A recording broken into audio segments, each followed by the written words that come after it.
It's 12 o'clock now. Maybe we can restart. Hi, hello, everybody. Good morning. Hello. Good morning. Bye. So let's start with our second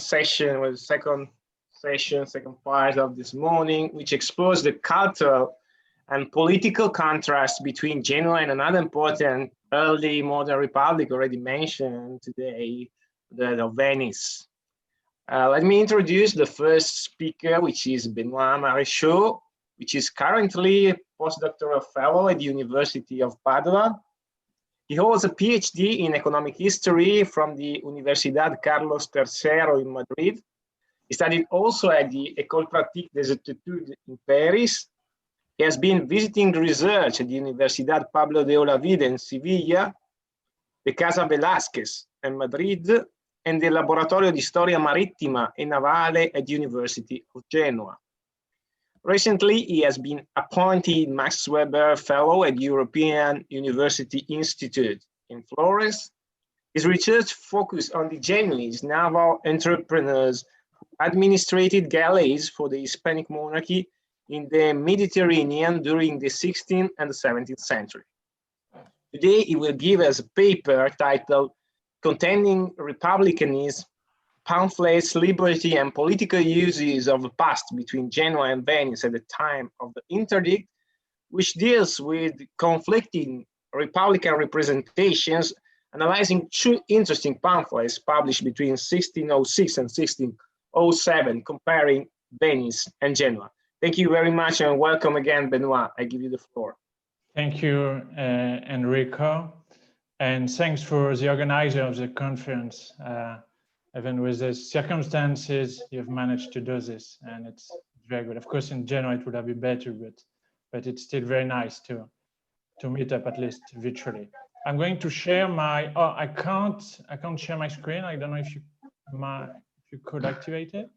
Are you sure? Because you should be co-host of this meeting. It's saying that I can't. I think it's not co-host now. Maybe. Okay, something happened in between. Let me just. Yeah, it was me because I just exited before because my computer, I was not sure it was working. Don't worry. So. Now you should be able to share. Yeah, absolutely. Okay. Perfect. We can see it. Thank you. You can see it. Okay. Can you hear me too properly? Yes. Okay, excellent. So as I was saying, I'm very happy to see how this seminar, this conference is organized, and especially to see this attempt to study the Genoese history in a quite global perspective, which of course is not a totally new thing, and it has been said before. But if we think about political history and history of republicanism, I think that a very comparative and connected perspective is needed to study republics, which are still quite often studied separately due to local, regional, national methodologies. And then it's also very often studied, republics as alternatives of monarchy. So I think that this perspective tends to obscure the high differences that existed between the different republics and the kind of republicanism that they promoted or not in the past.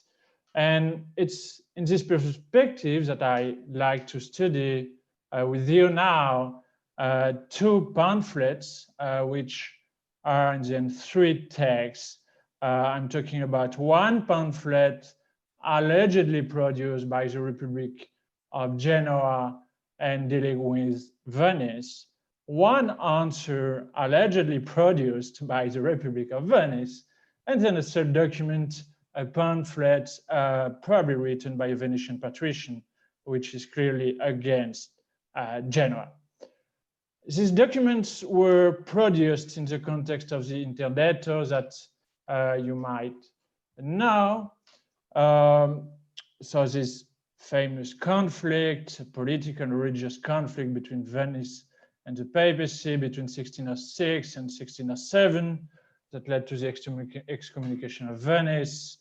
So here my objective is not to reconsider this work of writings, with best specialist Filippo De Vivo studied very well, but it's rather to understand how and why in this particular context, a singular case of conflictive Republican discourses took place, and where basically the defense of one republic led to the critique of another one, or maybe it was indeed different, and in order to criticize one republic, it was good to criticize another one. We'll explain that a bit later. So what I want to analyze is how first polities, external states, group of powers, individuals shaped the codependent representations of the Genoese and the Venetian republics. The question of codependence is very important here, I think, of course, because of the past and the shared past and memory, we could say, that came from the Middle Ages. And then I'm also very interested in analyzing what this story tells us about how the republics were perceived beyond, let's say, official stories, maybe also beyond elites. What were the dynamic forces behind these Republican representations and misrepresentations is another question, important, I think. We sometimes take for granted this, and it might be more complicated. And then for sure, I like to understand and to discuss how it can help to understand republics and republicanism beyond a mere framework of republics against monarchies, and instead of studying just, let's say, republics in a world of kings, let's say that we could consider this environment as an environment of plural legalism, of semi-sovereign polities, and codependent states, regardless of their political regimes in so many occasions. And it's something that I like to discuss, which leads, of course, to the concept of liberty. So let's begin with the first text. And first, let's talk about the manuscript, because I found this text primarily at the Korea Museum. We're talking here about a manuscript called Copia della lettera scritta dalla Serenissima Repubblica di Genova in risposta ad una scritta dal Doge e Repubblica di Venezia. But there is no just a manuscript. We have also printing copies. At least 2 copies have been kept, one in Florence and the other one in Turin. And we have at least 2 editions in 1606 and 1607, which makes sense. And then we'll talk about this, about the distinction between manuscripts, printing copies, what it could mean. But of course, the fact that there were printing copy means that there was a market, that there was an interest. And so it was not just, let's say, a piece of paper written by somebody and written by nobody. So the first letter was published in, let's say, a mini booklet, where then the answer was also published. And the pretext of the text, the beginning, let's say, the foundations, are an alleged letter that the Republic of Venice would have written to the Genoese Republic to complain about the decision of the letter to concede more power to the Pope in 1605, which is a true event. There was an issue with some religious organizations, the oratory, and the Pope requested a concession, and Genoa accepted it. And it might be that that Venice didn't appreciate this so much, but in any case, the point is that the author of this letter tries to defend the Republic of Genoa and the Genoese republicanism. So the point of departure is important because it means that you begin with one general policy and two different reactions, because we know that Venice didn't concede so much power to the Pope, so it led to the excommunication, even if it was a more complex process. But the author uses this in order to show that there were two different paths, and that Genoa was right, Venice was wrong, and somehow it's not only a defense of the Genoese republicanism, but it's also a use of the Genoese Republic as an historical example in order to show that Venice, which shared so many parameters as a republic, Catholic Republic of Northern Italy, while Venice could have followed another path. And one of the objectives of the text is to show that there was a lot to gain choosing this Genoese path instead of the Venetian one, which is quite interesting because if we think about the literature on republicanism, the question is often the model of Venice that was actually discussed and highly discussed in Genoa by republicanists, and we'll talk about this later. So the first point of comparison was naturally the relationship with the Pope. Genoa's concession to the Pope, and more largely the obedience to the Pope, was not a sign of weakness. It was a source of honor and reputation, which contrasted with the way Venice had been excommunicated. And this source of temporal and religious prejudice, let's say, so excommunication, had not happened to Genoa in the past, although the text recognized some issues for sure, but the main argument was that it didn't happen this way in Genoa. And the main idea here was that political competition with the Pope was considered as shameful, and shameful, the word vergogna was used, and also as a lack of dignity.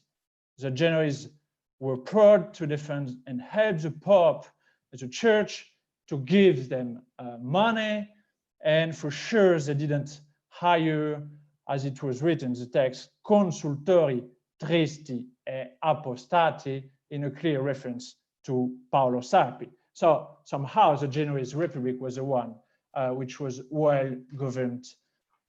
The second point deals with the question of dominio, so this was power. The text recognized that the Venetian Republic had maintained its territory exempt of foreign military domination, which was a sign of temporal power. But at the same time, and it's very interesting, Genoa had been able to keep its territory exempt of any kind of heresy, which for the author here was another type of temporal power that Venice, which was full of heretics, had not managed to maintain. And here, as a metaphor about the fact that the Republic is a virgin, in one case in terms of foreign domination, in another case dealing with the question of heresy, so foreign soldiers or heretics is quite interesting. The third point, because of course here behind that we can understand how the Genoa and its kind of republicanism was defined as compatible with the exercise of other temporal powers and with what we can call co-sovereignty. And actually, the third point was connected to the question of liberty and the relation with monarchies. The author of the text argued that the Genoese republics always defended the Catholic religion against the Turks, while Venice depended of the Ottoman Empire. And more importantly, it was true, according to the authors, that Genoa was protected by the King of Spain. But the fact was that they didn't pay any kind of tribute for this, while Venice paid a tribute. And it's clearly explained here when it's made mention that sotto nome di donativo a suoi ministri sborsate di continuo tributo di gran quantità d'oro. And it's very interesting because we know some things that I investigated in the past, and there is some literature on this too, also not so much, that Venice paid a tribute. It was symbolic, but for Sánchez, this Greek island. They also paid so much money, and this thing is absolutely studied to Istanbul regularly, and also for extraordinary reasons. I studied one case in a book chapter in the book coordinated by Manuel and Sánchez on republicanism, and we're talking about so much money here. Another point was that the empire, it's true, the Venetian empire was dependent on the Turks for grain provisioning, but also for, if we think about the use and the trade of slaves, and we're going to talk about this later, we know that at least in the 16th, 17th century, for instance, the Venetian couldn't use slaves from the Ottoman Empire, except in time of war. Otherwise, it would have provoked important diplomatic incidents. And also, the status of Venice was unclear when seen from Istanbul. It's something that we have to consider here. And that's why I think that the author of the text is playing with this kind of conception, which was circulating in Istanbul, but maybe too in Europe, because here we have, for instance, it's a quote of drogman Giovanni Antonio Grillo, who came probably from an old Genoese family of Galata, but then worked, this family worked as drogman for the Venetian Republic at the beginning of the 17th century. And at some point, he explained to the Venetian Republic that one of the Ottoman diplomatic agents considered that Ragusa and Venice had somehow the same status, that both of them were subjects of the Sultan, and so that Venice had to obey to the political decisions of the Sultan as Ragusa had to do. So it's this perception, I think, are quite interesting, because it means that the text was also dealing with real issues. And then let's talk about a short extract on trade, for sure, because here the text argues that the Genoese made businesses all around the world, which is, it makes sense, we know that.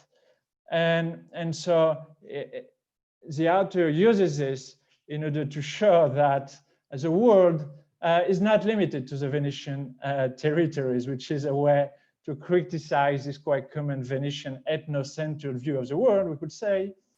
And it also connects with both political economies of Genoa and Venice, because we know that for Venice, in the early modern period and before, the control of territories was absolutely essential for commercial reasons. with, for sure, the control of the Adriatic Sea, the colonial empire, and so on, which in Genoa, at least in the early modern period, after the last part of the empire in the east, while they didn't depend so much on the control of their own territories, but they were doing business, for instance, of course, in the Spanish monarchy and elsewhere.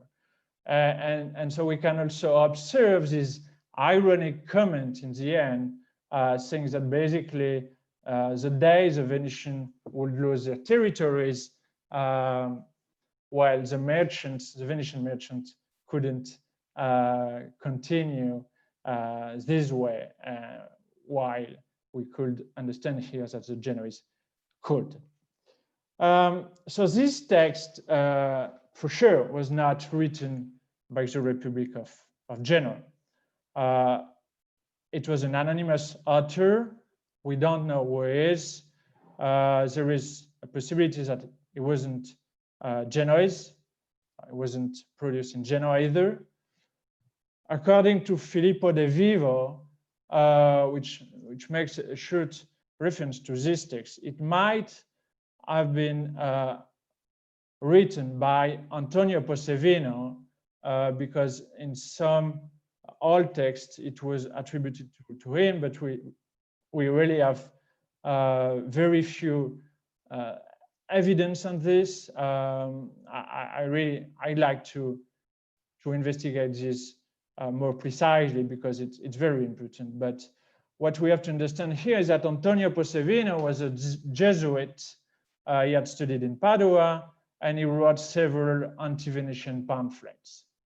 So if this hypothesis works, which for now we can't assure, but we can consider as a serious hypothesis, it will be very interesting, because it means that here Republican representations were shaped also by external writers, who in this case would use one republic, Genoa, in order to attack another one, Venice, in the context of the interdetto. And more precisely, the idea would have been to, let's say, to attack Venice by criticizing Genoa. Okay, so somehow I would say that maybe you have to be a Jesuit to think this way. It's a very clever way to embarrass Venice with a text that criticizes Genoa, and so it forces Venice to answer to this. A last point, because here I'm talking about what I called before the drivers of representations. We have also to think about the market. As De Vivo has explained, these kind of controversial issues are not just interesting for us as historians, specialists of the history of Venice and Genoa, but it was also probably of interest of elites and maybe of the public opinion in this period, and it would explain the different publications of these manuscripts.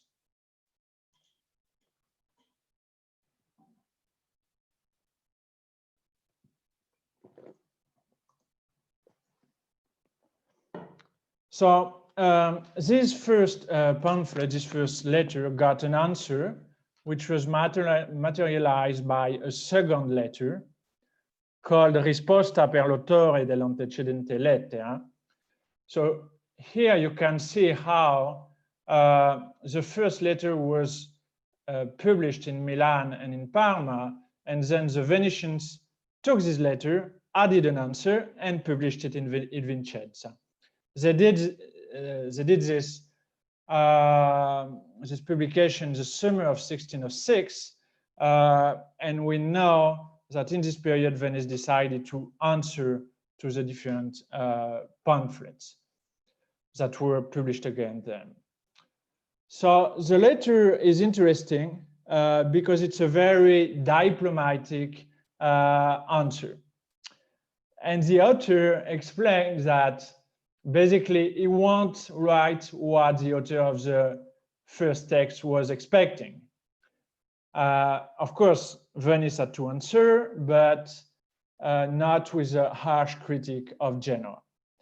And that's why we have this answer by Venice, or at least by an anonymous author, because it's not signed by the Venetian Republic. And so here, the Republic could have intervened.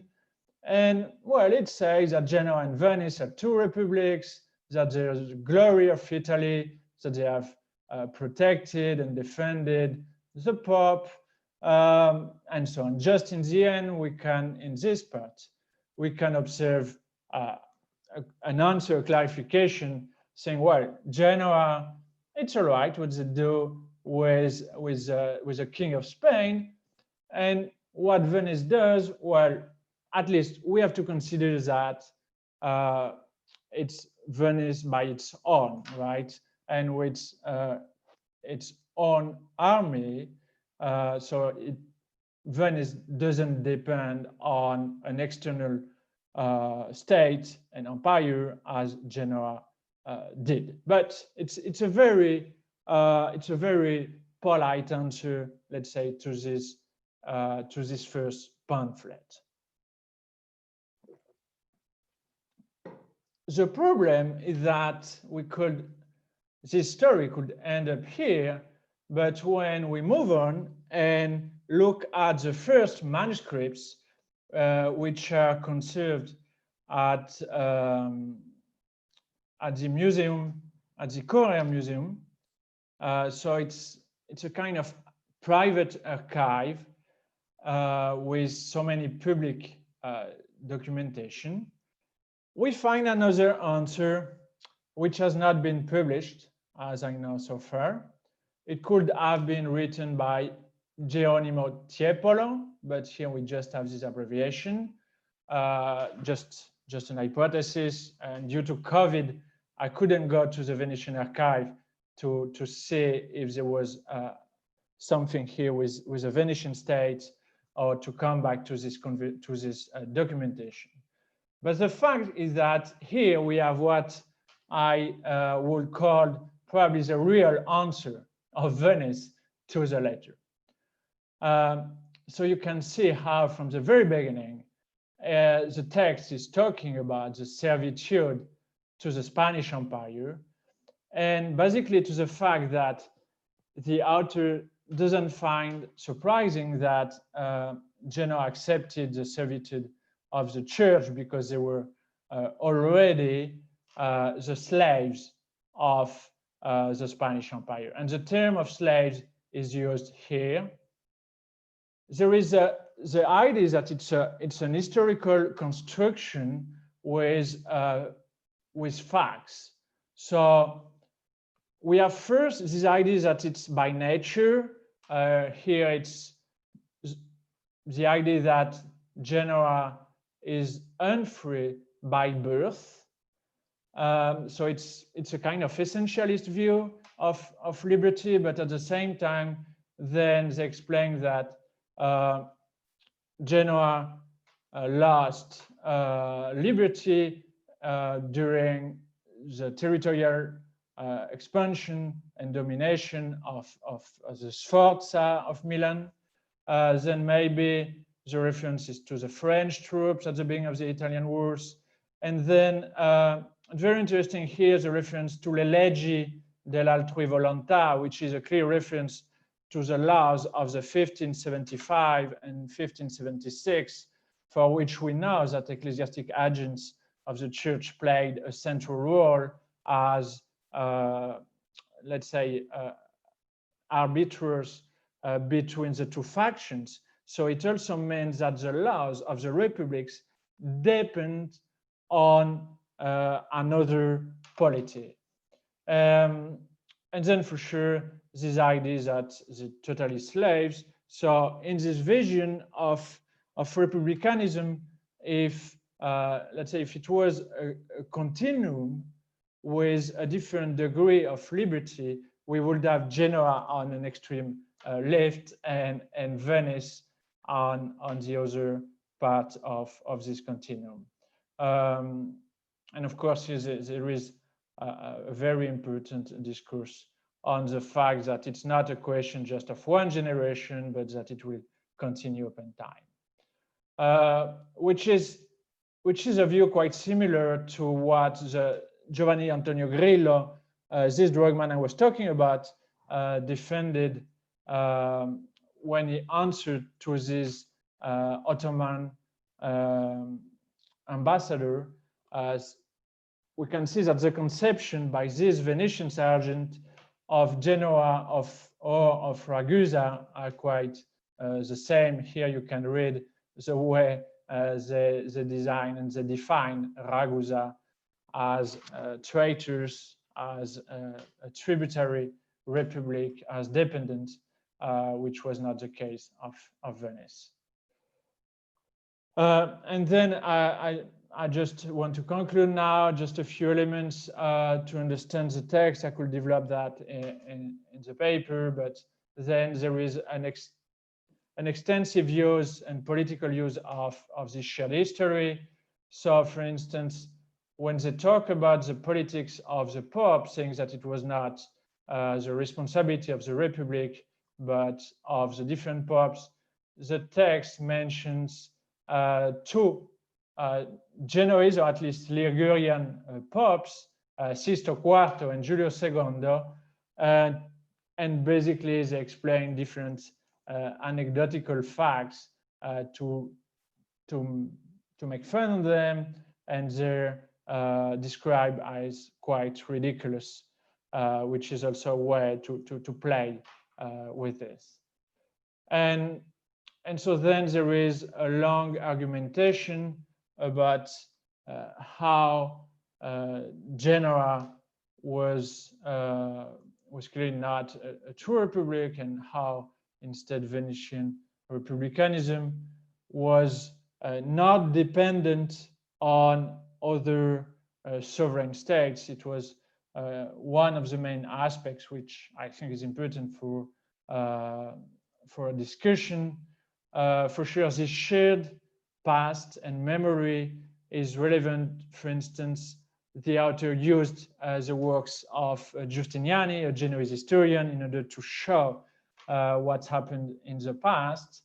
And then there was a list of reciprocal accusations. The Ottoman Empire was just a neighbor, and as any kind of neighbor, it was a commercial partner. And then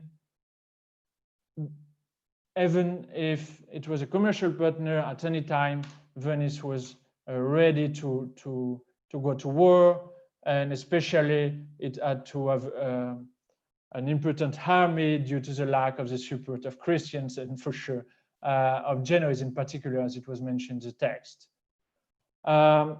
Payment to the Ottoman Empire was viewed here as a very general practice. It was mentioned, and it's true that other powers paid some kind of money in different occasions, and the tribute of Dante was also contextualized, let's say. Of course, there was a very easy accusation of the Genoese as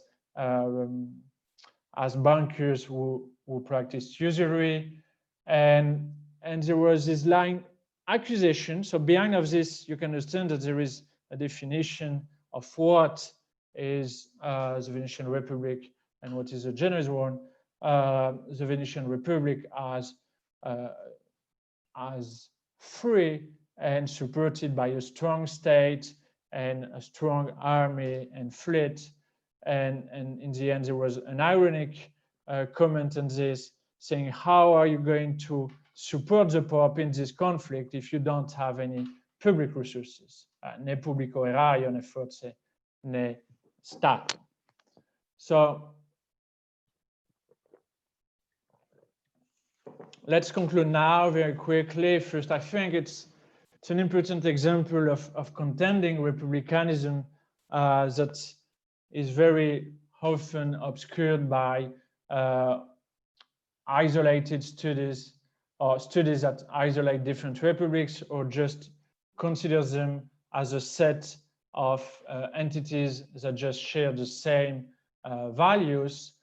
I think that the second point, very important here, is a question of codependence. First, Venice, to use Venice in order to define Genoa was very convenient, but also the opposite. It was quite natural for authors. It could be also interesting for the public, for the readers. And so the Republic, the other Republic, is also used or to represent or to misrepresent another entity, which connects, I think, with the use that the Genoese Republicanisti did of the Venetian model. We know this literature. We have many studies on this. I've also published a book chapter on this topic. And here we can see a use of this image, but in a different perspective. And from this point of view, I think that whether or not this text was, the first one was published by Genoese agents, it provides a different view on Genoese republicanism. My message here is that we really don't have to consider Genoese republicanism as only the texts that had been produced by republicanists in the first half of the 17th century, because the first text is a representation of this Genoese republicanism, which was compatible with co-sovereignty, with the legitimacy from the Pope, and also with the protection from the Spanish monarchy, and we could say also with the Holy Empire, which is a strong difference with the Venetian republicanism. And from this point of view, that's why it's very conflictive, because Venice could not accept this, and that's why Venice could not accept any kind of comparison, while it was very common in Genoa to do this. And finally, I think it shows, these pamphlets also show the flip side of political representation, for sure. Very different from what we could find in official stories.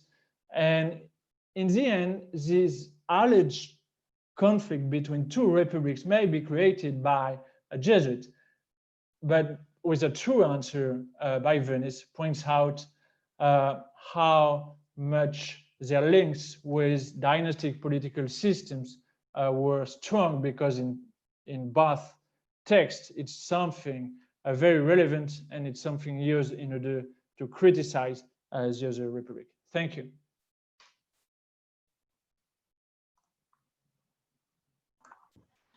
Thank you very much, Benoit. Very, very interesting paper with a lot of interesting points. I think that the analysis of the exchange of these two pamphlets was really useful for the description of the political claims, this idea of Genoa using the religious motive to attack Venice. Also, this very interesting claim that Genoa lives under the protection of the Catholic king, whereas and they do not pay taxes, whereas Venice do it with the Turkish Empire, so with the enemy, with the Turkish. It's really very interesting, because in some way it showed that both Genoa in particular does not even have the aspiration to represent itself as a pure republic. It accepts, as you wonderfully explained, its dependence for legitimacy from the Pope, and then from the Spain, from a political perspective. Very interesting point. Then the complex, ambiguous relationship with the Ottoman Empire, which was the force of Venice, but also a point that led a lot of attacks. And in the end, this very, very useful last slide on the importance of this concept of codependence, but in particular, I really like this idea of co-sovereignty for Genoa, that I think it really fits with the program of this conference and help us to better understand the republicanism of Genoa, the specific republicanism of Genoa, outside from the framework of the Cambridge School, for example, or other political and intellectual framework. Thank you very much. I think that we already seen this morning that the concept of liberty and servitude are central, key concept, central to face the republicanism, the early modern republicanism, and this led us to the second contribute of this second session, which is properly on this theme, servitude and liberty. Let me welcome very warmly Professor Elisabetta Griffith, who is an independent historian with a particular interest in Venice, early modern European history and economic history, who has taught at the University of Virginia, Georgetown University, where she has been a business school dean, the Smithsonian and other venues. She has recently delivered a paper on the history of Venetian early modern economy, on the Venetian Empire and its literary representation, for instance, in Shakespeare's theater, on the Republican imagery, comparing the cases of Genoa, Ragusa, and Venice, and on the early modern slavery. Today, she will give a paper titled Slavery in La Superba and La Serenissima, Facts and Representation, in which she will explore a very interesting and almost neglected issue, that is how the slave trade fits into the self-representation of the republics of Genoa and Venice in the 17th century. Thank you very much, and welcome again, Professor Griffith. I give you the floor.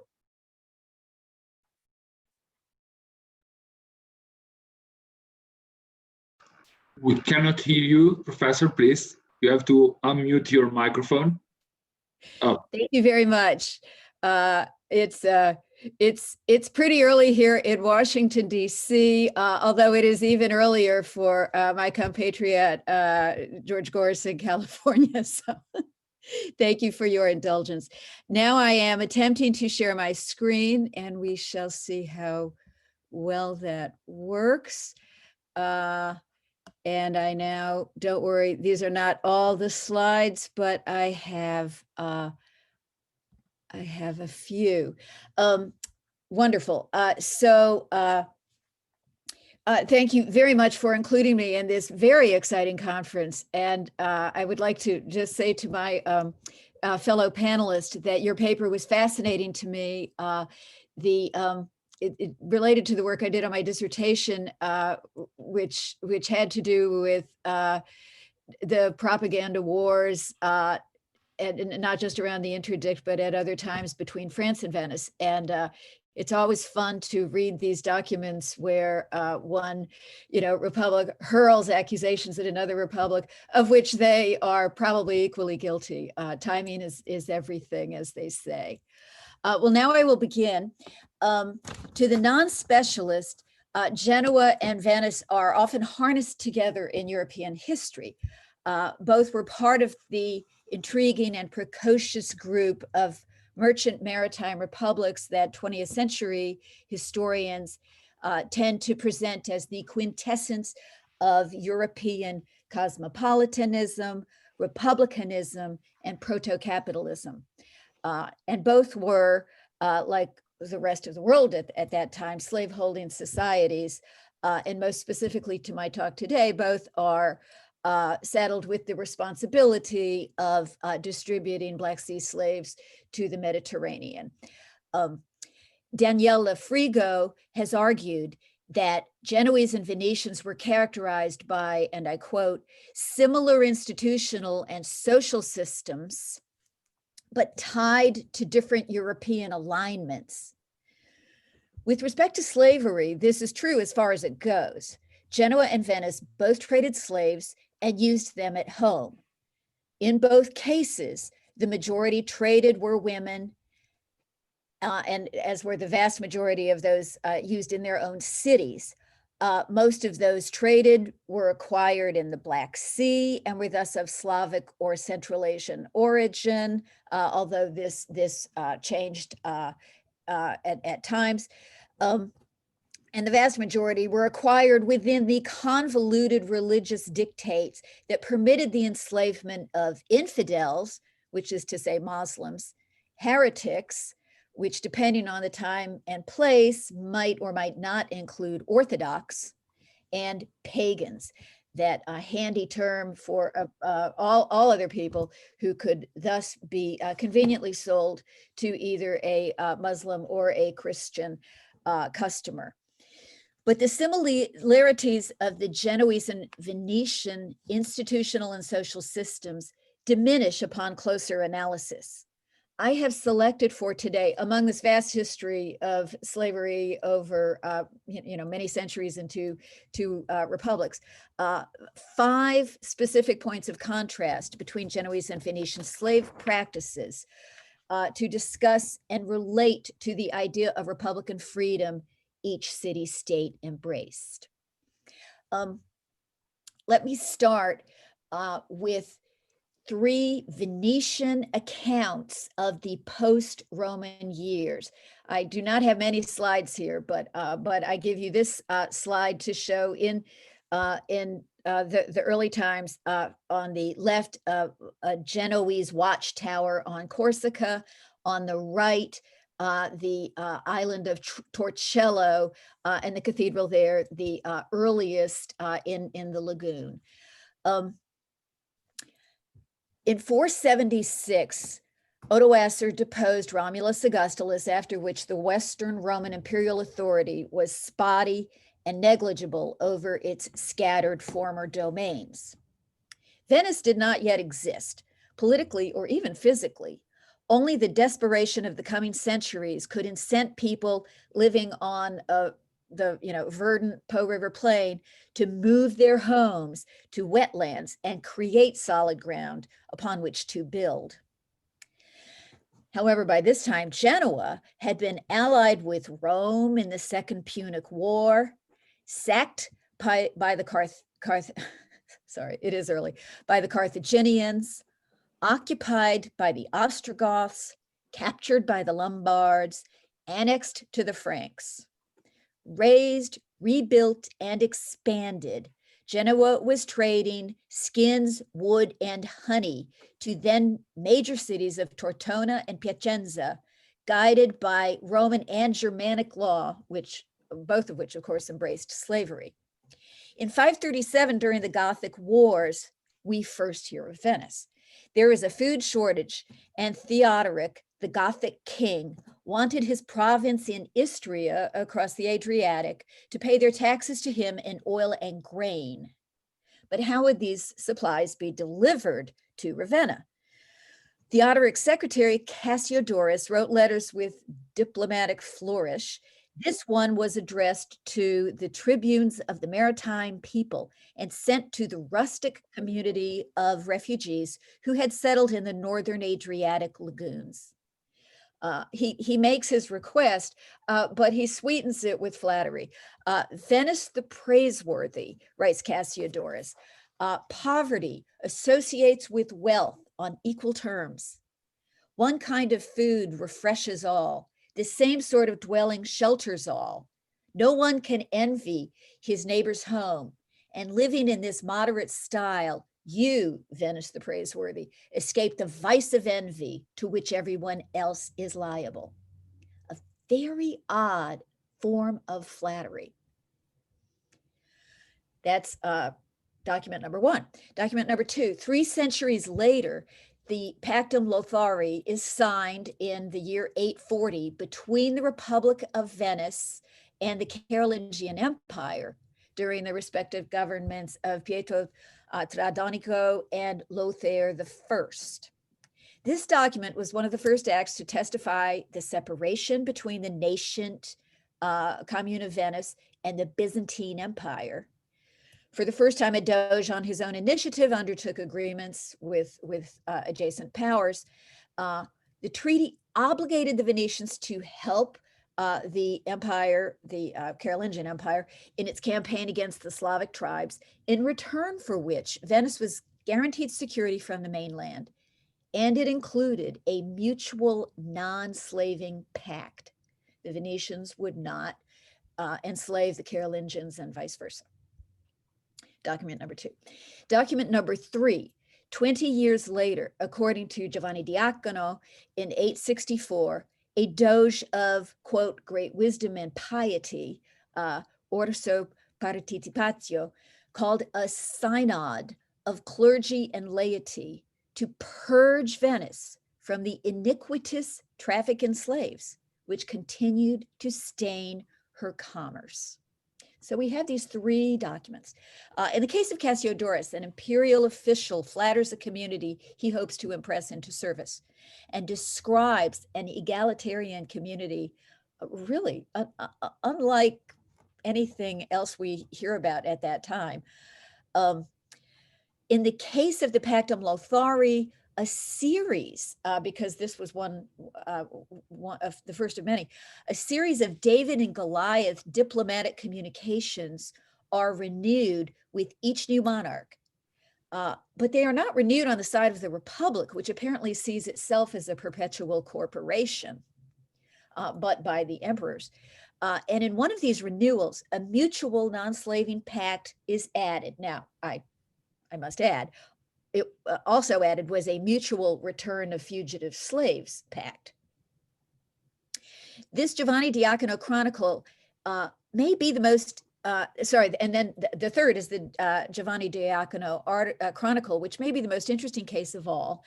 It describes, after a long series of bloody transfers of power and outside interference in the young community, the convening of a synod of all the local civic and church authorities, at which they agree to purge Venice from the iniquitous traffic in slaves, which continues to stain her commerce. So while each of these sources lacks much by way of context, while each is handed down by a chain of reporters whose motivations are far from objective, they are indisputably in the historical record, and they are too distinctive to ignore.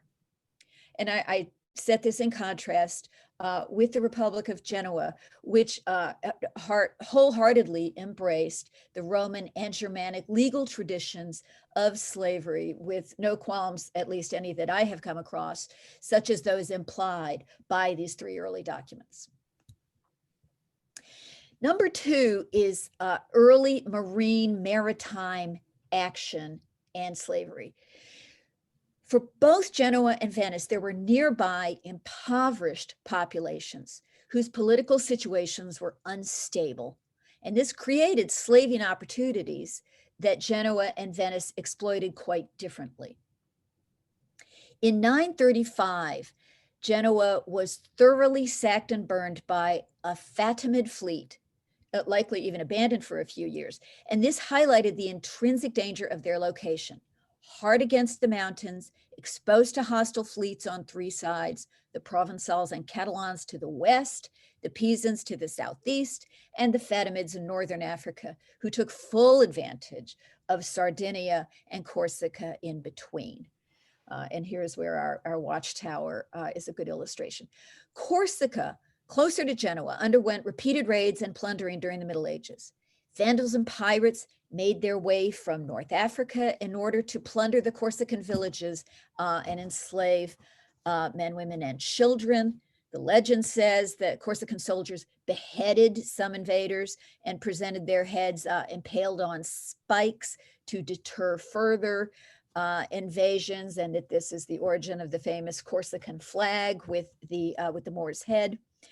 From 1077, Corsica passed under Pisan domination, but from the victorious naval battle of Meloria in 1284, Pisan control gave way to the Genoese, who ruled for the next 5 centuries, during which they built towns and the famous watchtowers.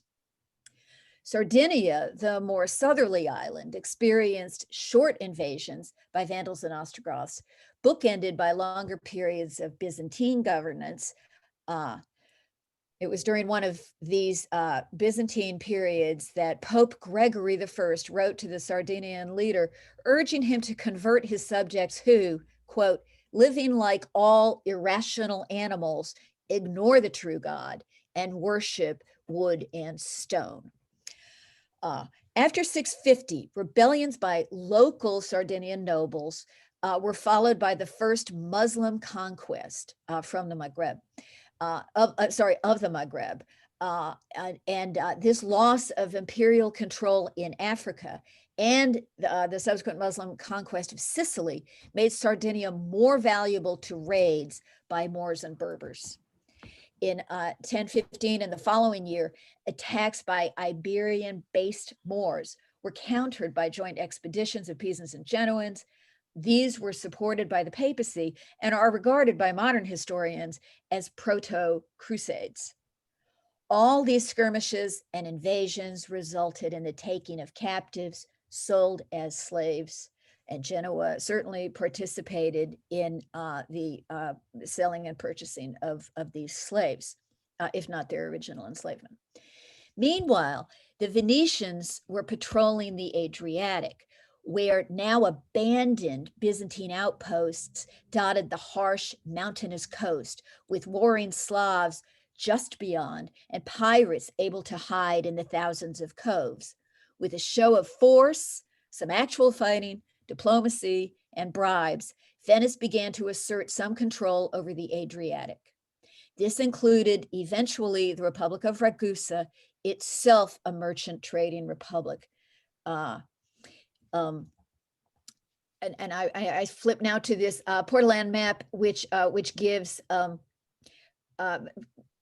mini maps, if you will, of Genoa, where you see its protected port and molos and famous lighthouse. Venice surrounded, if you will, by walls, which of course is not true, showing that the map maker had never been to Venice, but the map maker does show the waterways penetrating into the center of the city, so it sort of captured the basic. And with the blue and white flag, the city of Ragusa.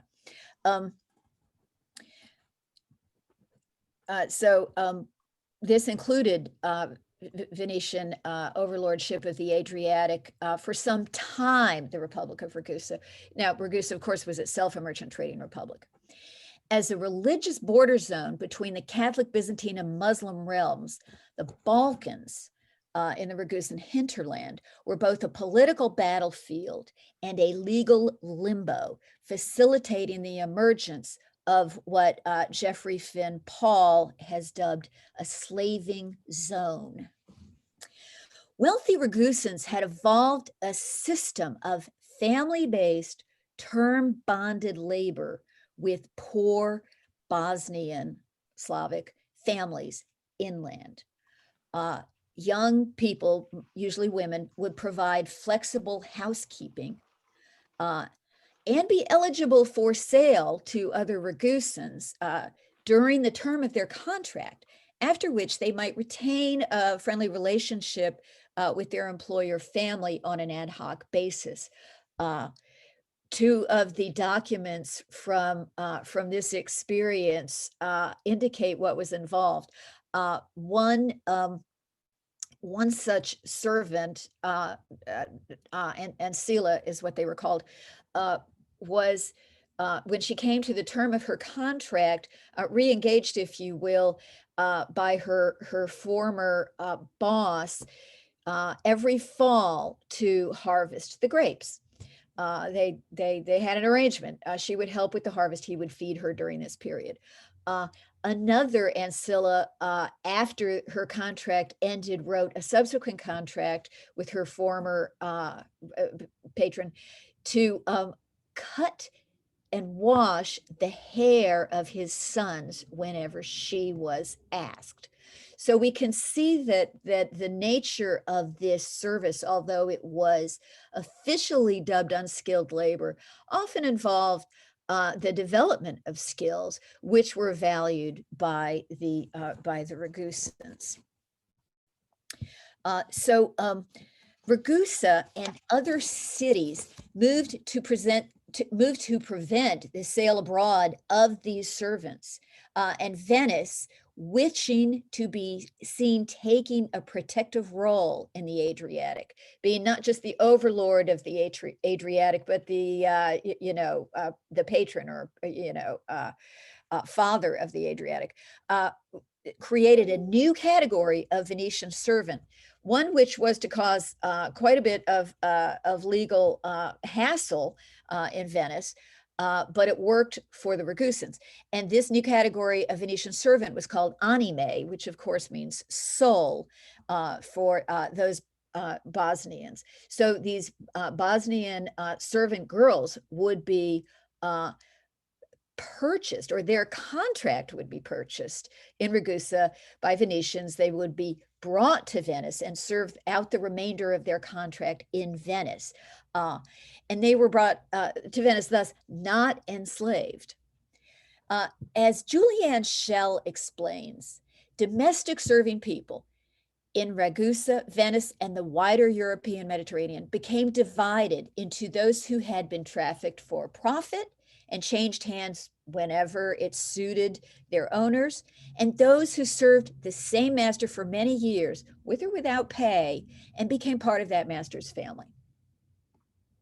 In contrast, Genoa gave no special regard for its nearby impoverished neighbors with respect to the slave market.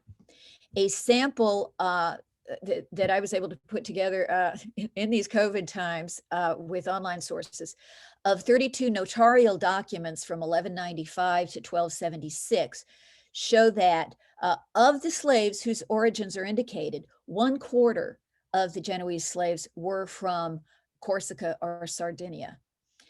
In fact, there was a period when there were so many enslaved Corsicans in Genoa that the name Corsa, for a female, was a generic slave name. Corsa just meant any old slave.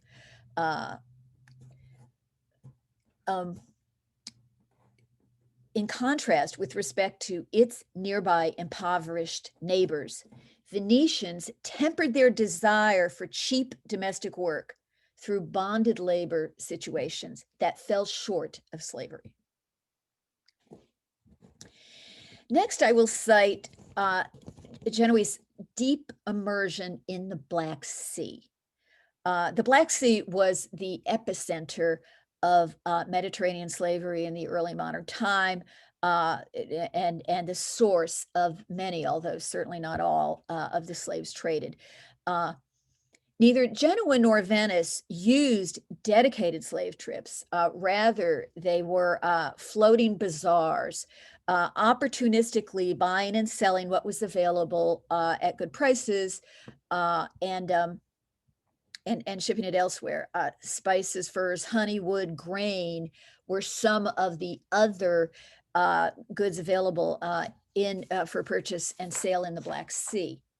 And I believe, oh, I'm sorry, I've deprived you of this beautiful picture of Genoa, again showing the protected harbor and the lighthouse.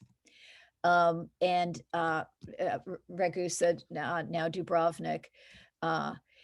And I'm sorry, I apologize for not having my slides in order. This is very bad of me, but this is what I'm looking for here. The Genoese in the Black Sea.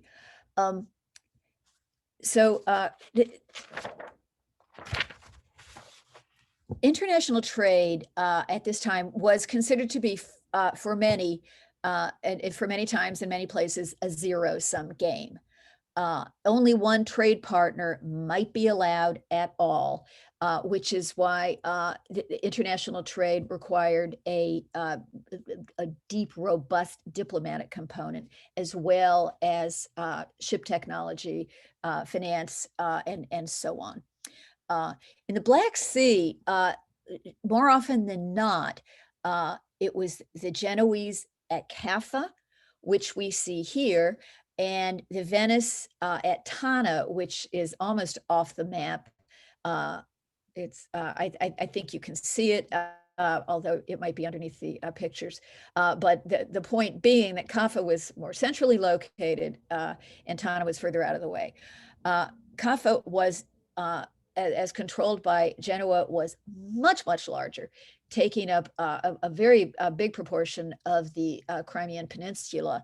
And furthermore, it was a proper colony where many Genoese and their family lived, often in great luxury. I'll say at this point that for the Genoese, business, exile, and political or business movement overseas and political exile often went hand in hand. It was a very convenient way to deal with the periodic factional fights that racked Genoa and so many other merchant city states.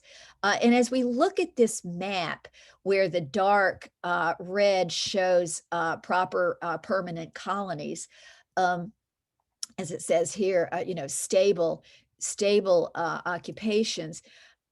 You can almost wonder if there was anybody left in Genoa at all, because the Genoese population was so much smaller, if you will, than the Venetian. And this is the point that I am making, that in Caffa,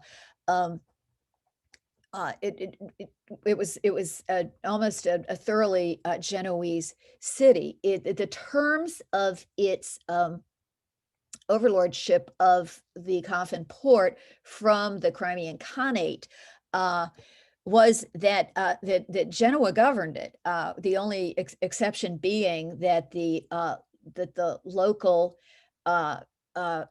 non-Genoese could be governed according to their own laws.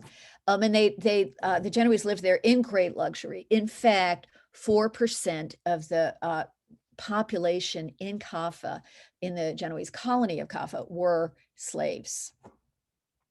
Genoa had many other permanent bases on the shores of the Black Sea, or semi-permanent, including many in present-day Romania, and as we can see very readily from this map, on the rivers leading into it.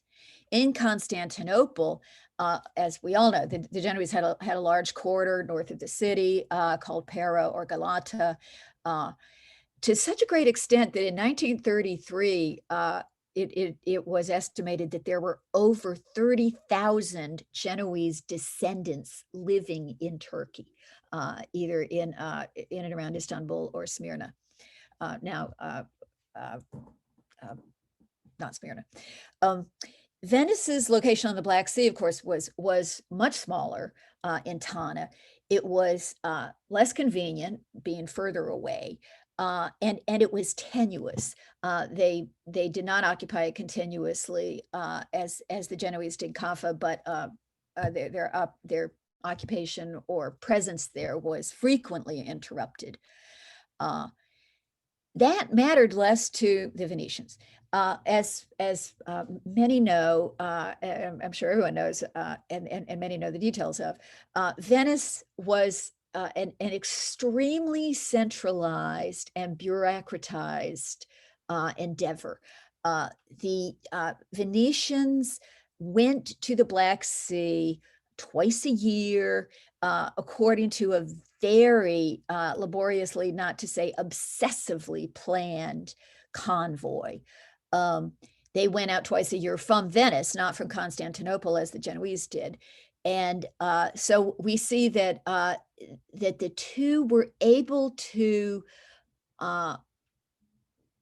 engage in the slave trade and the trade of other goods in the Black Sea under two very, very different logistical realities.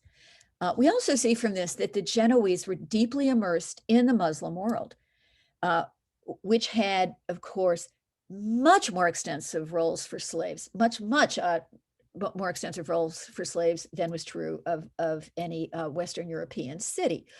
Slaves were a great part of the military. In fact, the entire military for the Mamluks. There were household slaves, even for ordinary modest households, there would be more slaves per household. And in, of course, the elite households, there would be hundreds of slaves. So we can see that there was a very significant period of time when Genoa was deeply embedded in this Muslim slave reality. The next point of contrast that I will talk about is galley slaves. Galley slaves, of course, one of the most frequently imagined use of slaves during this time. This is probably the most pronounced difference in Genoese and Venetian slave use on shipboard. Venetian ships and convoys were very carefully designed and regulated with free men in mind. We were talking about this a bit earlier. This was the ideal was free men. There were times when the Venetians had to resort to convict labor, but not slave labor. By recruiting free men and giving them the ability to trade a small amount of merchandise free of freight and tax, the Venetian Republic guaranteed that every ship had a fighting force motivated to see that ship and its cargo safely into port. Venetian great galleys, which was their iconic trading vessel, were designed to use every square inch. Oarsmen kept their chests under their rowing benches, where they also slept and ate. There are records of some enterprising free galeotti raising the benches so that they could enlarge the chests where they kept their own cargo and thus increase their return. One great galley passenger recounted a scene in a Muslim port where clearance for the Venetian galley to disembark was delayed by local authorities. And eager local merchants clambered over the side of the galley to begin bargaining with the oarsmen. If you could just imagine that image of these, these local traders and these oarsmen who now aren't rowing anymore, and they've got their chests out and they're buying and selling. It's a far cry from the oarsmen chained to their benches. Because of this double usage, because these free oarsmen would change their oar for a weapon when fighting was required, Venetian vessels were able to operate with 40% fewer dedicated fighting men on board. Despite what seems like a pretty compelling cost advantage, most Mediterranean militaries and merchant marines opted to use galley slaves and chained them to their benches. Andrea Doria worked out the cost of his galley slaves based on a maximum of 10 years' work. I think that might have been a little optimistic. It assumes that an attacker, a shipwreck, didn't take the galley slave down with his chains, and that he survived 10 years of such a horrendous life. But in any event, the point of contrast is straightforward. Free oarsmen for Venice, galley slaves for Genoa. Slaves were bought and sold all over the two merchant republics. In the major Islamic cities, I'm sorry, I've neglected to say that I am now shifting to my next point of contrast, and this is the use of slaves at home, at home in Genoa and in Venice. So slaves were bought and sold all over the two merchant republics. In the major Islamic cities, public markets and slave inspections were designed to elicit maximum shame to the slave and entertainment to the onlookers. The 15th century Swiss pilgrim Felix Fabri described in detail one that he observed in Egypt. These existed in neither Venice nor Genoa.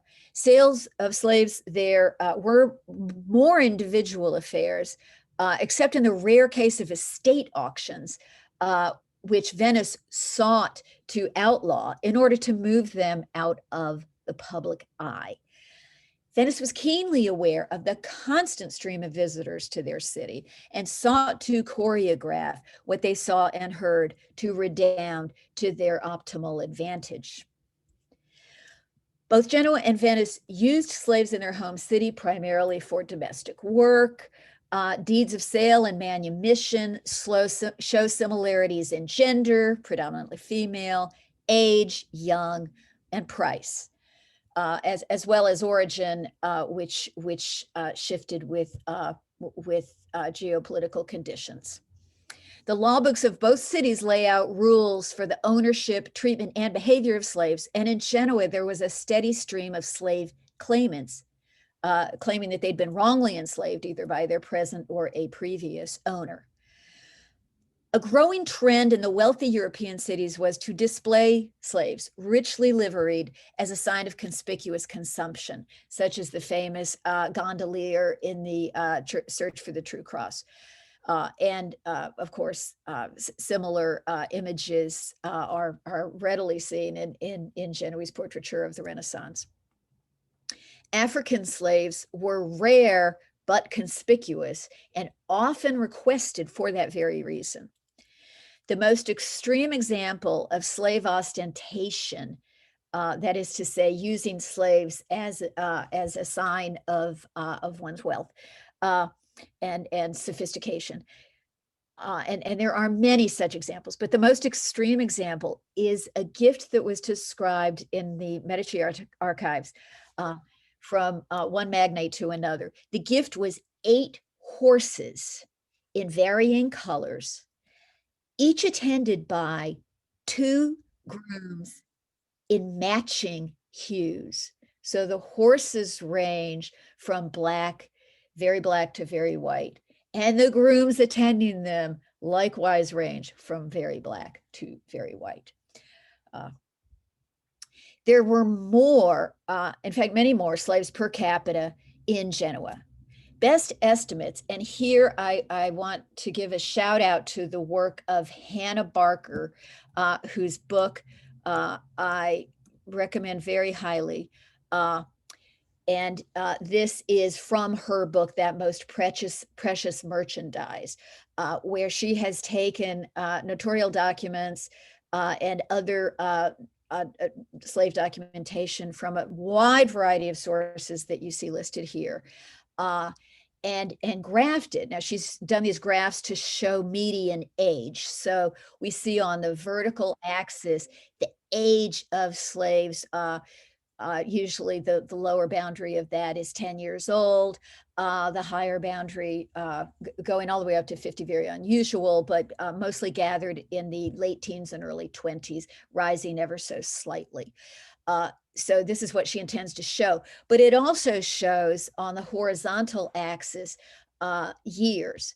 She uses dots to indicate ages of slaves for that year that are small in number, and the black dots represent where there are 10 or more slaves of that age in that year. So this gives us a really easy to absorb picture of the volume of slaves in Genoa. And again, thank you, Hannah Barker. The next is going to show the same in Venice. It's the same scale, the same timeline, similar sources, and I'm going to toggle back a few times to show what I'm talking about here. So we've got later use of slaves and fewer, and after the mid 15th century, a drop off in slaves in Venice. And this is absolute numbers of slaves. And then this for Genoa, and we must bear in mind how much larger Venice was than Genoa. So again, just to say, there were more slaves per capita in Genoa. Best estimates of the percentage of the enslaved population range from between 2.5% and 4%. The high end of the range accords with the percentage of slaves in Caffa, as I've already said, where many Genoese had traveled or lived. For Venice, on the other hand, the same sorts of estimates give 2.5% as the upper limit, which also accords with the estimate Felix Fabri gave based on his visit to Venice and what he was able to learn from the people he talked to. There is some anecdotal evidence that suggests milder treatment of slaves by Venetians than other places in Italy and Europe in general. Anecdotal evidence, it is what it is, but I'll just share it with you. We have the record of a Venetian slave owner in Tana, which we remember is all the way past the Black Sea, sending his slave back to Venice so that the slave could visit his wife. In many places, slaves were not even permitted to marry. We also have a really intriguing account of a Venetian man in Venice collecting the wages due to his slave, but because the slave had died, the former owner of this slave donated them for prayers for the soul of the slave.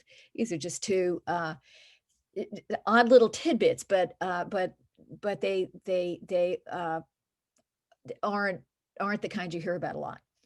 The Venetian archivist and historian Lazzari, who was later to direct the Corriere Museum, in which my colleague who spoke before me did so much of his research. Lazzari wrote in his history of Venetian slavery, I will say his otherwise very professional and I find credible history of Venetian slavery. He wrote that treatment of slaves in Venice, quote, was consistent with the innate kindness of this people. What can I say? Lazzari was a descendant of the cittadini class. He was deeply invested in the image of Venice, apparently as a society of kind people. I'm sure many would disagree, but there was certainly an innate dislike in Venetian society of unpleasant scenes or unpleasant rumors.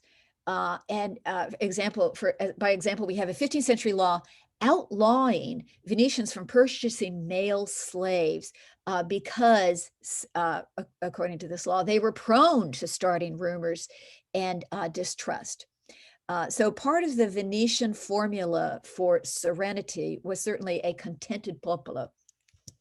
The point of contrast here is that Venice placed such a huge value on domestic peace and on its image that more extensive or harsher slavery would just be incompatible with it, which is not, so, there was certainly slavery in Venice, but there was less of it, and it might have been a milder form of slavery.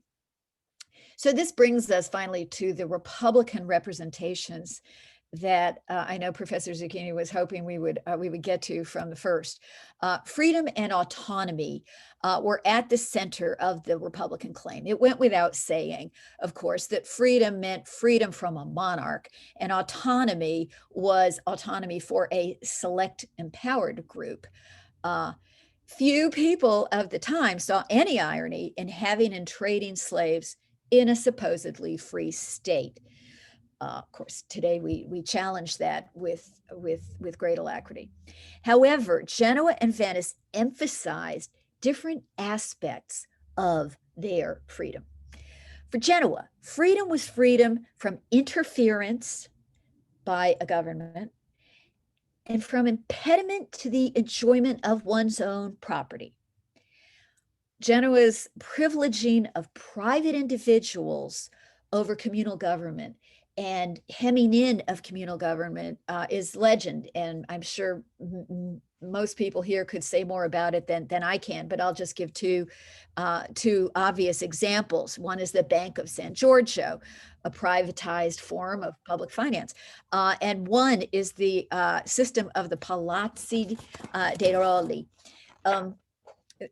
This, of course, was the privatization of something that the Venetians wouldn't dream of delegating, and that is state entertainment, official state entertainment. The Venetians had elevated performative diplomacy to an art form, and its centerpiece was the procession. Officials, nobles, citizens, ecclesiastical dignitaries, guilds, confraternities, large and small, Each parade was meant to show the entire fabric of Venice, officials, nobles, all the way down to the popolo, and the inclusion of the popolo with an honored place in Venice's civic ritual was part of the social contract that strengthened the city in fact and representation. This image was all of a piece with another cornerstone of the Venetian myth.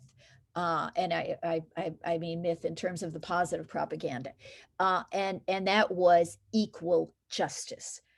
David Rosen, the late art scholar, has made very clear that the images of justice dotted around the city of Venice were just as important as any religious imagery.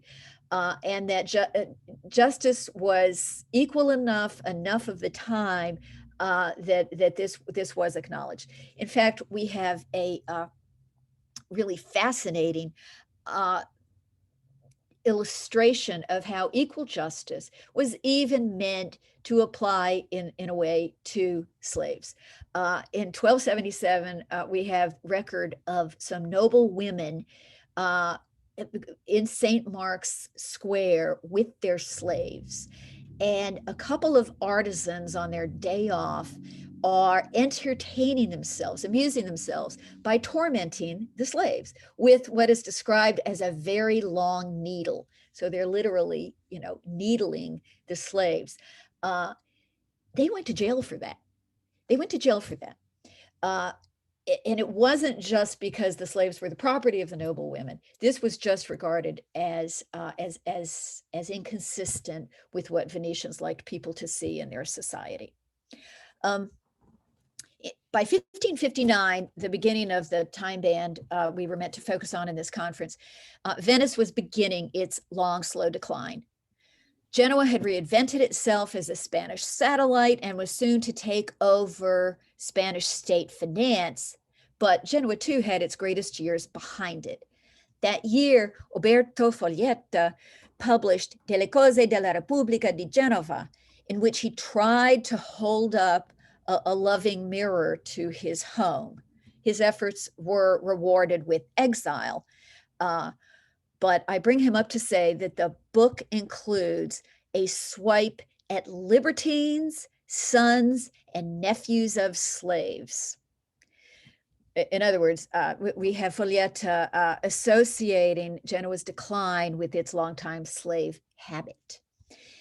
Venice too, of course, had many critics. I'm really sorry to interrupt, but may you come to a conclusion, because we are very I'm sorry. Really sorry to bother you because it's very interesting. But sorry I am at my conclusion. So I'll just say that while Venice in the era of pamphleteering had many sharp critics, vituperative critics, it is hard to find slavery charges among even the most eager of their critics. So in summary, slavery was dying in Venice by the mid-15th century, as we see here. It hung on in Genoa, as is suggested here, until in fact the late 17th century. So off this chart and then some. But by then, the new sources in Africa and new markets in the New World had brought the phenomenon of slavery to a whole new level, as we all know. In conclusion, when comparing the slave experience of Genoa and Venice, many similarities are readily visible, fundamental differences less so. They date from the DNA, geography, tradition, culture, history, and were well captured with the shorthand names of La Superba, with its strong suggestion of individualism, and La Serenissima, where individualism is meant to be subordinated into the common good, a common good that included domestic tranquility at its center. Thank you. Thank you once again, and sorry for interrupting you, but I would like to save a little bit of time for the discussion because we are already late. So thank you again. It was such a wide ranging paper, so a lot of ideas to discuss. Please, Enrico, sorry if I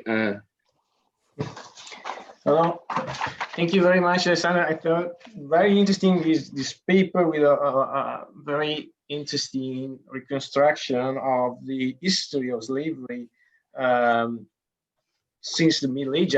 Was very interesting. Also, the first part of the paper on Giovanni Diacono on the Venetian obligation with the Carolingian Empire to this mutual non-slaving, and then the lots of cases that you wonderfully depicted, that are of Kafka, for example, the genuine penetration in the Black Sea and this contest with the Venetian slavery network, then the logistic differences from Genoa and Venice, the different use of slaves and the use of slaves at home as domestic work or workers, but also the use of slaves for ostentation. A lot of very interesting points, both on the economic significance and on the cultural significance of the slavery trade. I think that is a very, very interesting argument, something that about what I really did not know so much. So I was very happy to hear your paper, and I think that there's time for question on this paper and on the previous paper of Benoît Maréchaux. And please use the option raise your hand on Zoom, or maybe just write me or on the chat. I know that there's a question already by Giovanni Florio. Maybe we can give the floor to Giovanni for the first question. Thanks a lot. Not a question, but only a remarks for the very interesting paper gave by Benoît Maréchaux. I totally agree with Benoît about the importance of the interdict crisis as a sort of a privileged vantage point to observe republicanism, and liberty in context. During the interdict crisis, a plethora of voices raised question about being a republic, about what being a republic means. Now we have seen a sort of Genoese point of view on the Republic of Venice and vice versa. I'm more confident with the point of view expressed by the Venetian subject cities during the interdict, which used the interdict, in my opinion, in order to stress the composite nature of the Venetian statehood and to stress the role of Venice as a guarantor of the local prerogatives. From this point of view, I think that the interdict crisis, despite centuries and centuries of historiography, still have a lot of things to say and could help to better understand what Professor Herrero Sánchez said about the compositeness of the early modern statehood in general. That's my remark. Thank you. Giovanni, maybe we can collect another question. I've seen Uta Kreis, which has another question. Uta, if you want to. Yeah, thank you very much. And thank you very much both for your papers. I learned a lot of new, very interesting stuff. But I had one question in particular to Benoît Maréchaux, because it struck me that in one of your examples, which I all found very interesting, they in particular talked also about the Libertà d'Italia. So my question was, how do you think that the liberty of one particular state relates to an idea of a liberty of Italy? So one particular state as, for example, Venice or Genoa. Okay. Maybe we can answer to this question, Benoît, if you want. Yeah, very shortly. First of all, thanks for both comments. Yeah, I'm not a specialist of the interdict, so I'm very interested in any comment, and yours was very interesting to me because I hadn't connected the fact that for the Venetian state, the interdict is also a way to show the local prerogatives and probably to support the localities that were under their own government. And from this point of view, it's very interesting. It's very interesting because I think it's part of the story. And then for Italy, I was quite surprised too to see this. And actually, they say it in several extracts of the text. So we have to take this into consideration. At the same time, we know that this idea of Italy and freedom in Italy here, term of Italy relates more to a question of geographical entity than of a nation as we could understand now. And so, and then it's a very common use basically when some regional state wants to show that their policy or its policy is not just for its own interests. In this case, they tend to say, well, it's for the freedom and liberty of Italy. The same thing, I remember documents of the French administration at the beginning of the 18th century dealing with the Venetian Republic, and they were talking all the time about the Italian liberty just to find an agreement with Venice. So I think we have to distinguish here. Of course, it's used, but then it's also a very political use of something which was not clearly defined, I think. Thank you very much, Benoit. I think that we have the first question by Professor Manuel Herrero Sánchez, then we have a question from Matteo Casini, and then George Gors. Please. Thank you, Enrico. Is director to Benoit Maréchal. Was very interesting your presentation, and I was astonished about the important role of the Catholicism in the discourse of the Genoese, because it's very funny, because during the promotion of some individuals, some particulars in the territories of the monarchy, mostly in order to have a noble title or an order of chivalry or the kind of thing, and also in order to integrate in the local government, in the municipal government, there is very usual to refer to the superiority of the Genoese, even if normally they are accused to be linked with trade and linked with finance, that maybe was not very good for nobility, but at the same time they always point out that they are superior to the Spanish because they're very clean of the blood. And in Spain, the blood was also suspected to have relation with Moorish or with Jews, and that was a very strange thing, because it's so important for the Spanish mentality of the territories of the Spanish monarchy, this element of the cleanness of blood, and in the Genoese is used indirectly that. But the question of the perception is more related to if you have some information in this discussion between the Genoa and Venice during this period, and there is other pamphlet of other opinion through the Spanish ambassador or through the Spanish representative, because I'm thinking also in Quevedo, and in this book I quoted of Quevedo, La Hora de Todos y la Fortuna Conceso, where he's speaking about Venice, even if Quevedo was very aggressive and he was involved in this aggressive politic of Oñate Duke in Naples against Genoa, against Venice. At the same time, Quevedo was following the model of Giovanni Botero, who was had a very good admiration to the Venice Republic, and mostly to the mixed form of government of the Republic. He defined the Republic of Venice as the brain of Europe and the apex of their harmony, because the Major Concilio was a perfect model of stability and harmony. No?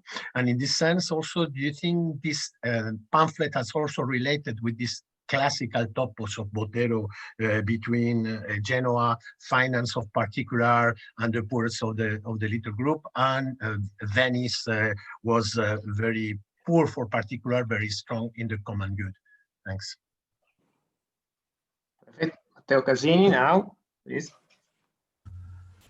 Yes, thank you. Thank you very much. Both very interesting papers. I have just one short question for Professor Griffith. Which was the name? I didn't catch the name of that treaty on Venetian slavery by Cittadino. It was Domenico Lazzari. Domenico Lazzari. Lazzari. It is sometimes misspelled with 2 Z's, but in the original it is 1 Z. Domenico Lazzari. It was from 1866, I believe. Okay. So, and I find that 1866, right around there. So it was, you know, close enough so that he was still a personal apologist for his system. Okay, thank you. I'm sorry, I was not aware of that treaty. It looks interesting. Now, I have a comment to Maréchaux, but also actually to the theme of liberty in general. Talking about Venice and talking about the myth of Venice, the major theme that you should look at, I mean, you already know it, but on a long term is very interesting, is the idea of the libertà originaria, the original liberty, which is actually a fundamental topic since already the mid-15th century in the discussion between Venice and the rest. And you showed it, Benoit, very well in your discussion about Genoa, one of the main points of the attacks by Genoa. So the basic point is, was Venice originally independent or not? Because it was born in the lagoon under Byzantium, and then when they moved to the Adriatic, the Pope was ever there. And as you know, in the moment of the interdict and after the interdict, one of the main points of contention is the Adriatic, the dominion of the Adriatic. Who owns the Adriatic? And the Pope and the attackers from the papal side, they say the Adriatic belongs to the Pope, and Venice, it was not there originally because it was under another power. So the concept of liberty is always deriving, in the case of Venice, that on the discussion on the origins of Venice. That's why we call about the libertà originaria. And basically, in the period that you're mentioning, this theme is becoming even bigger than in the past. It was already very big, but in the 17th century, it's actually becoming stronger in Venetian defenses, you know, because of the interdict and relating to what Herrero was saying, perhaps to the conjuration of Bedmar in 1618, which is another major point of changing for the myth. Until the beginning of the 16th century, especially until the translation of Gasparo Contarini's treatise in England, the vision of Venice on European liberty is in general pretty positive. In the 17th century, starting from the interdict that you mentioned, and the Genoa, the example that you're showing is very interesting, there is a growing attacking on Venice. And inside this growing attacking, the problem of liberty, as Enrico was saying, is fundamental. Was Venice originally free or not? Who is the Adriatic belonging to Venice or not? And the Genoese, in fact, they attack Venice in exactly that point. So as Nea Silvio Piccolomini was already doing actually at the middle of the 15th century. So this idea of the original independence that the Venetians are stressing very much to defend themselves is a theme that I would encourage to, you know, follow up to understand better this dialogue between Genoa and Venice. Thank you. Thank you very much, Matteo. I just had a couple of words. It was very interesting what you have just said, and also something that Benoit said in the last part of his paper. Also, Genoa claims its original liberty on the model of Venice in the second part of the 17th century. For example, they already mentioned Genio Ligure Risvegliato by Veneroso, recalling precisely the model of Venice. So the first part of the 17th century, there's this conflict. They attack the liberty, the original liberty, but in the second part, they assume this might also to the Republic of Genoa. Sorry, Professor Gors, you have... No, not at all. Thank you.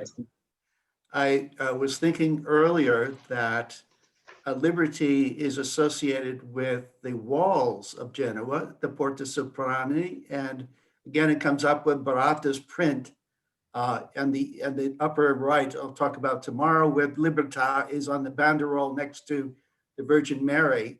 So it's about the walls here too. And I think it's interesting with Professor Griffith's talk, thinking about superba and serenissima, in terms of two images of the city. And that's one thought on liberty. And certainly with the Soprani, it's about liberty from Federico Barbarossa and liberty in the new walls of Genoa in the 17th century. One question I had for Benoit was, do the Venetians ever compare the biennial doges and the doges for life?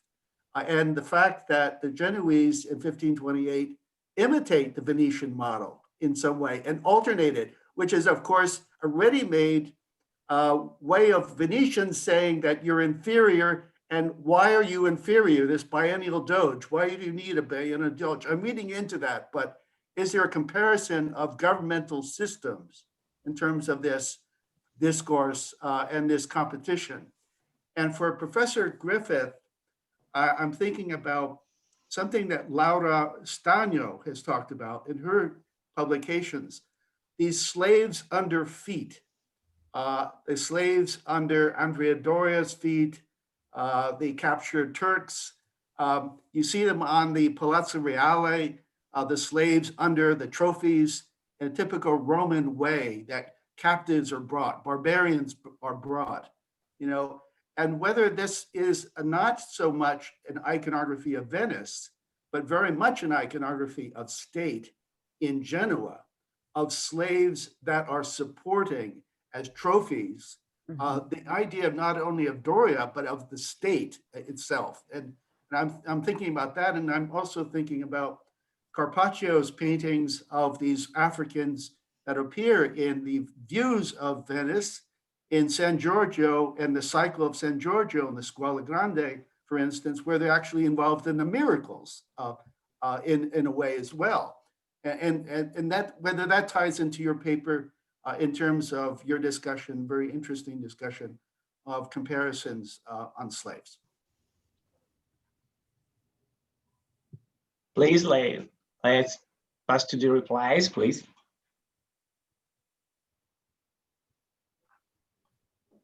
Well, I guess I can talk a little bit about the sort of iconography, particularly the iconography that involves the slaves underfoot and the black slaves. The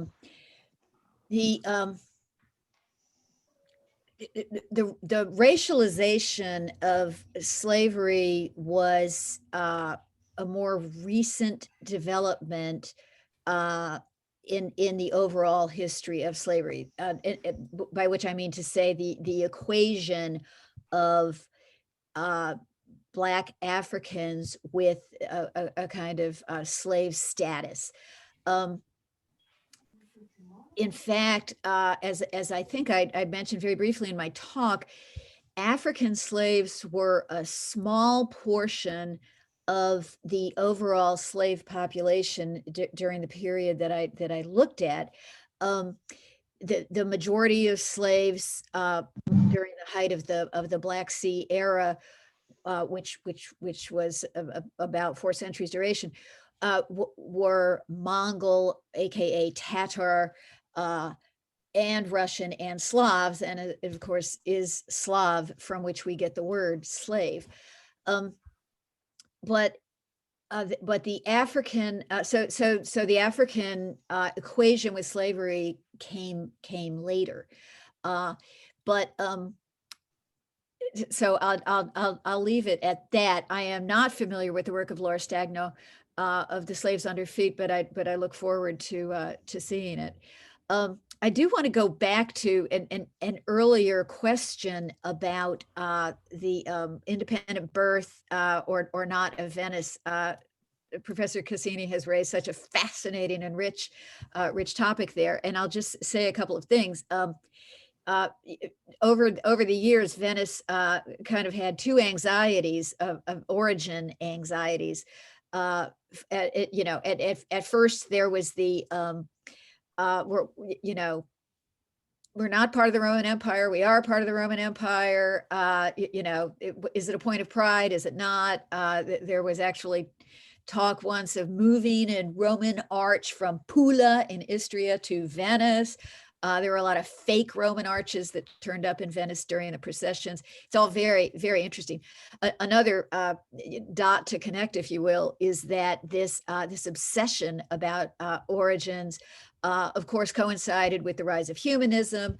All of a sudden, all over Italy, old families are trying to invent connections to mythological characters. It's really quite interesting. And I'll just say one more thing, which is that Venice, of course, loved the trope of the virgin queen being a patron of their virgin city. Virgin, it was never conquered. Immaculate Conception, it just kind of sprang up from nowhere. David Roseanne just talks quite a bit about that in The Myth of Venice, Figuration of a State, and his work is really quite compelling. Thank you very much, Benoit. Yeah, thank you. Do I have the mic open? Yeah. I tried to answer to everything quite quickly. Thanks for all your comments, especially the first one. I won't follow the order of questions. The first comment of Matteo Casini. Yeah, I totally agree, and I really thank you for suggesting this, because it totally makes sense. And for sure, I haven't quoted all the extracts of the text, but it comes back again and again. And this idea also of virginity that I commented before, it's clearly this. And for sure, there is a question of historical production of this and important roots in terms of political thought. At the same time, regarding Genoa, for sure, for Venice, it was a comparative advantage, let's say. They knew that Genoa wouldn't have anything to say, because clearly they had lost the liberty in so many occasions. So it was a way for Venice to reduce the debate to, have you lost it once? Yes, okay, so the debate is over. And I will look at this, because it's true that it's more complicated than just liberty, but libertà originaria. Then the questions of Manuel. Yeah, but Catholicism, I absolutely agree. I think that it's also very common in the literature on the Genoese republicanism. And we tend to consider for sure kind of Venetian superiority in terms of forms and government and so on, as you mentioned, especially because from this point of view, Venice was a clear model. But at the same time, I think here that for Genoa, it's not just rhetorics here. It's something that mattered a lot. It's something that have to make us reflect too. I remember now the words of Claveo on the political economies when he says that his models applies to all economies of Europe except Venice and the Genoese, because they were not truly Catholic, which was a nice way to make an exception, but which in my opinion doesn't make so much sense, as we can see here. Then of course the distinction of Botero, I think it's always present, and for sure it was also a classical distinction before him. When we read the text of Cruz et Pavant in the Middle Age, and how she explains what she calls les passés composés. So it's a nice way to say how both states constructed their own past and their shared past. There is also a mention to this in the fact that all these elements, we don't have to believe that they were just created in the 16th or 17th century. But that said, it's true that then the pamphlets I've considered here do not talk so much. They do not center the debate on the public, private, particulars, and so on. It's not the question. I think because this text is clearly determined by the interdict issue. So it's not really the question, even if at some point one of the Venetian texts, as I mentioned before, explains in an ironic way, how are you going to help the Pope if you don't have any public states, you don't have any public forces, and so basically you won't be able to do that. And I think there was another question. So if I understood properly, if Venice too used some institution or copied some institution of Genoa. Here, my answer will be no. As far as I know, at least within these debates, for sure, Venice couldn't have assumed this, and it was a huge contrast where in Genoa, most discussions were centered or were inspired by the Venetian model, and then with some concrete application sometimes as the Inquisitore di Stato, which was introduced in Genoa on the Venetian model. I think I have tried to answer to everything. Just tell me if I forgot something. Thank you. Thank you. We have a brief comment by Matteo Casini to conclude, because we are very late. Matteo, please. Yes, I'm sorry. No, to Benoit, George was referring to the famous reform of 1528 by Andrea Doria, in which actually the Venetian institutions played a fundamental role in changing. So I was talking about earlier period, you know, like the Reforma de Gonfalli e Renato in Florence is 1502. So in that moment, there was indeed an important Venetian influence on the Italian city-states. We are talking about the period of the Guerra d'Italia. But I would like to say to George and to Elisabetta, they have mentioned the famous, black gondoliers that escaped low in Carpaccio, especially in Carpaccio Miracle of the Cross, that as already Kate Lowe has underlined, we are not completely sure because of the sources if those black Africans, black Ethiopians, actually, as the sources said, were slaves or servant. In fact, in my opinion, because they wear these, beautiful dresses, and especially the hose, and as Patricia Fortini Brown underlined, the hoses were a particular sign of livery, of dependence from an aristocratic family. I personally believe that they were not slaves. I think they were mostly servant. That's my opinion, and I'm pretty sure that we must consider them not slaves, but mostly freed servant. It was, pretty not difficult for a slave in Venice to become free, talking about liberty, in fact, and so I tend to consider them, as Pat Brown, more as servant than slave. Okay, thank you. Thank you very much, all. It was very rich discussion, very beautiful paper, great day of work. Thank you very much. Thank you all.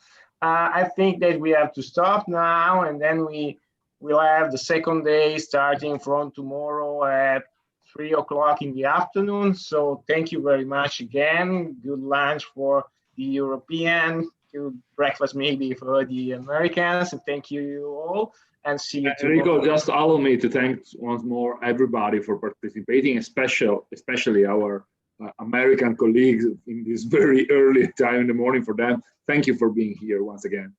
Thank you. We just finished teaching, so we're all set. We're all free. Siamo liberi senza studenti. Perfect. See you tomorrow. Thank you again. See you. Bye. Bye.